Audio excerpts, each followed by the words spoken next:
আসসালামু আলাইকুম বন্ধুরা, তোমরা দেখো আমরা আরো একটি ভিডিও নিয়ে চলে আইছি।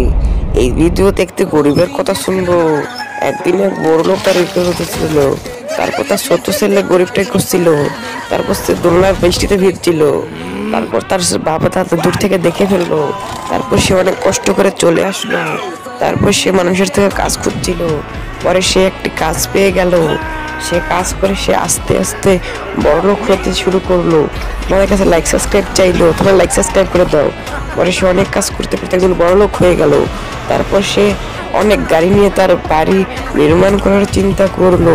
তার বড় লোক ছেলেটি দেখেছে, সে অবাক হয়ে গেল। তারপর ঘর বাড়িটি ভেঙে সুন্দর একটি বাড়ি বানিয়ে ফেললো। তারপর একটি ডায়মন্ড কিনে ফেললো। ওই ডায়মন্ডটি ছিল তার ছেলেকে গিফট করলো। তারপর তার ছেলের জন্য একটি সোফা সেট বানিয়ে দিল, একটি শোয়ার দোলনা খাওয়ার জন্য গাড়ি বানিয়ে দিল। তারপর তোমরা কেউ লাইক সাবস্ক্রাইব করলে না।